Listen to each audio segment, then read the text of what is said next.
This is the Tenderloin, the most drug-infested neighborhood in San Francisco. How'd you get into fentanyl? It's kind of like a motherly hug, a hug from God. They give you these 10 cans just to cook your drugs in. This is part of their suicide kit that they give away. Somewhere in the world right now, a shipping container is being loaded. Its manifest says auto parts. Its paperwork is clean. Its seals are intact.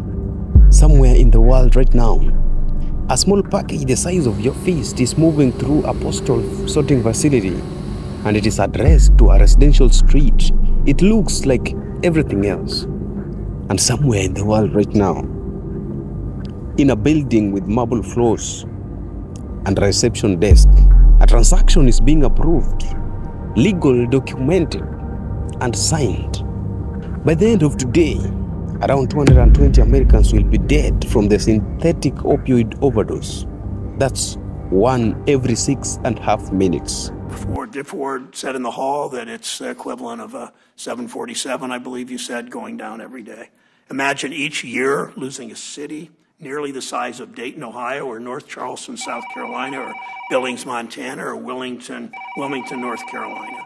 Behind all those numbers, most tragically are stories of families torn apart.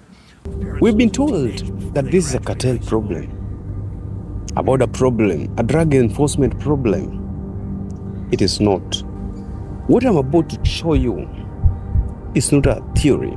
Every number, every name, every system I'm going to walk you through is in the public records. Court documents, congressional testimonies, DEA intelligence reports, signed, filed, and admitted. The fentanyl crisis isn't a failure of the law enforcement. It is the success of a machine with many parts. And the parts that make the most money are the parts nobody's talking about. For 20 years, the story has been the same. Drugs come from Mexico. The cartels are the enemy. Build the wall, fund the DEA, arrest the dealers. And for the 20 years, the death toll has done nothing but climb.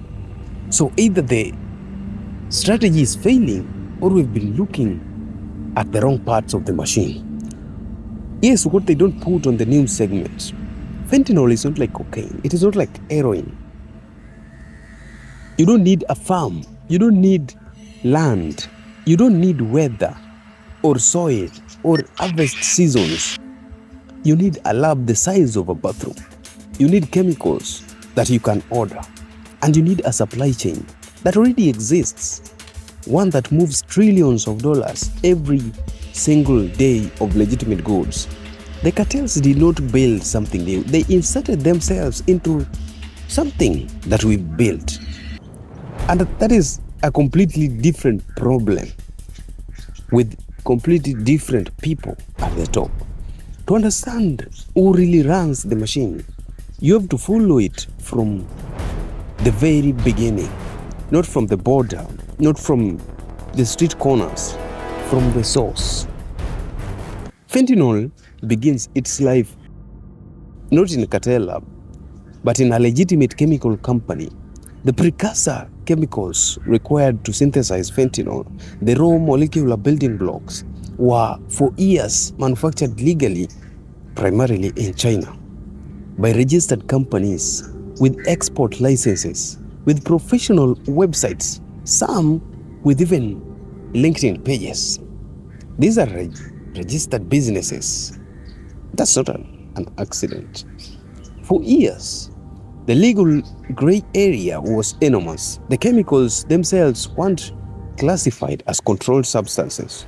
So the companies weren't technically breaking any laws.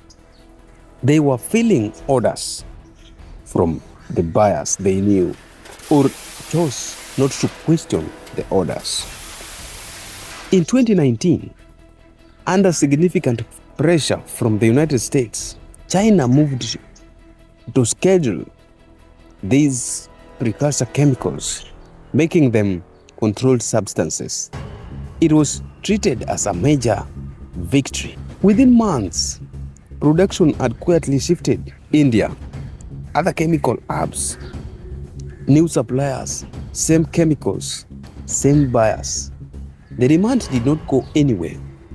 The chemistry did not change. The supply chain just rerouted, like water finding a new path downhill.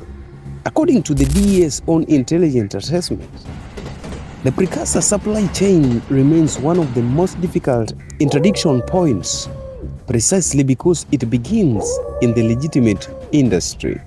You cannot sanction a chemical company for selling chemicals that are also used to manufacture legitimate pharmaceuticals, plastics, and industrial products.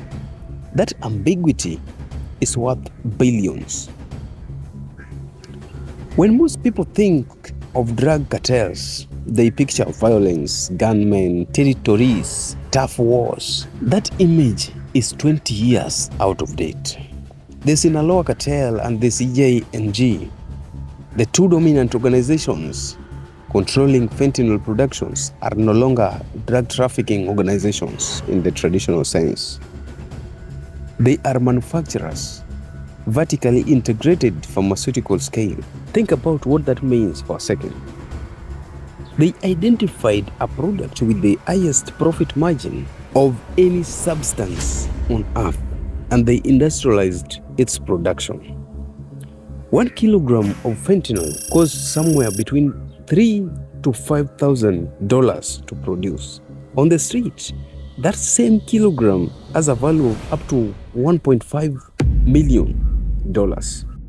There is no legal product on earth with that margin. Not tech, not pharmaceuticals, not oil, nothing. That margin is why the machine exists. That margin is why it will not stop until you attack it at every level, including the levels nobody wants to talk about. The cartels now press fentanyl into pills using industrial pill presses designed to replicate the size, color, and imprint of legitimate pharmaceutical medications, oxycodone, Xanax, Adderall.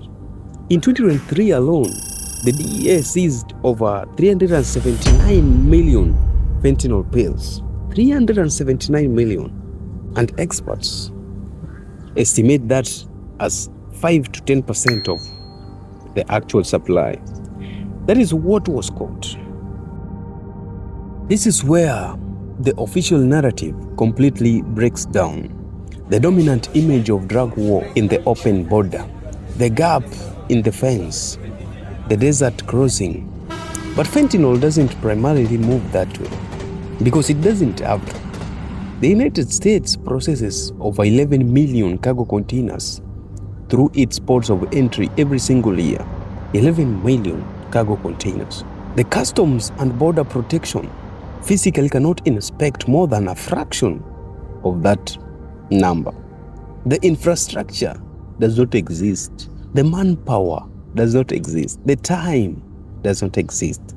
So the cartels don't go around the system. They go through the system.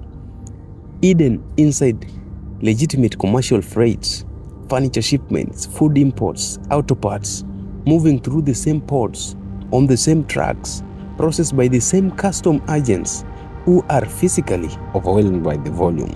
And then there is the mail, small packages ordered online, sometimes on the open web, containing enough fentanyl to kill hundreds of people, delivered to a residential address by your postal carrier, the USPS, the FedEx, the UPS, unknowing participants in the final mile of the supply chain that began in a chemical plant on the other side of the world. This is not a border problem. This is a logistics problem. And the logistics network is the same one that delivers everything that you order. Everything we've covered so far, the chemistry, the manufacturing, the distribution, this is the visible machine, the part that the law enforcement chases, the part that makes the news. But what I'm about to tell you is the part that almost never makes the news, because the people involved are very, very, very good lawyers. So we follow the money. Mexican cartels generate an estimated 19 to 29 billion US dollars from the US drug sales annually, every year. That money exists. It has to go somewhere. Cash at that scale cannot sit in a warehouse. It has to move. It has to be cleaned. It has to enter the legitimate financial system so it can be spent, invested, multiplied like any other capital. And here is where the machine gets truly darker. The methods are documented. Cash smuggled back across the border in bulk, sometimes in the same trucks that carried the drugs to the north.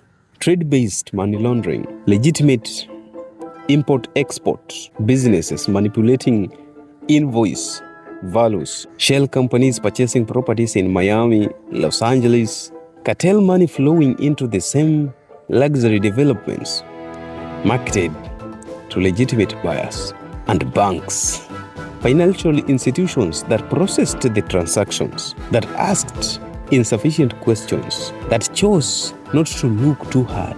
In 2012, HSBC, one of the largest banks in the world, was found to have laundered hundreds of millions of dollars in cartel money. The Department of Justice called it stunning failures oversight. We are here today to announce the filing of criminal charges against HSBC Bank, both its U.S. entity, HSBC US, and the parent HSBC Group, for its sustained and systemic failure to guard against the corruption of our financial system by drug traffickers and other criminals, and for evading U.S. sanctions law. HSBC paid a fine, $1.9 billion. Not one executive went to prison. Not one. We deeply regret and apologise for the fact that HSBC did not live up to our own expectations, the expectations of our regulators, our customers, our employees and the general public. The bank signed a deferred prosecution agreement, which means as long as they behaved going forward, the charges would be dropped. Business continued. Bonuses were paid. $1.9 billion. Sounds like a punishment until you understand that HSBC's annual profit is over $20 billion. We've followed the machine from a chemical plant to a cartel lab, to a shipping container, to a financial institution. Now, we need to talk about who is standing at the top of this structure, untouched. The people who profit most from fentanyl never touch it, never seize it, never know the name of a single person who died from fentanyl. Chemical companies that supplied precursors in legal gray areas for years profit. Financial institutions that processed the money and paid fines instead of facing prosecutions profit. Law firms and accounting firms that structured the shell companies, the real estate purchases, the offshore accounts profit, and the private prison industry, which has incarcerated hundreds of thousands of low-level drug offenders at taxpayer expenses, while the architects of this machine operate in boardrooms, profit. The shocking thing is not that this is hidden. The shocking thing is that it is not hidden. Somewhere in the world right now, a shipping container is being loaded. Somewhere in the world right now, a small package is moving through a sorting facility. Somewhere in the world right now, a transaction is being approved. 220 Americans will die today. The machine will keep running tomorrow. And the people at the very top will never be named in a single news segment about the opioid crisis. So I'll leave you with one question, not a rhetorical question, a real one. If you wanted to stop this machine, where would you actually start?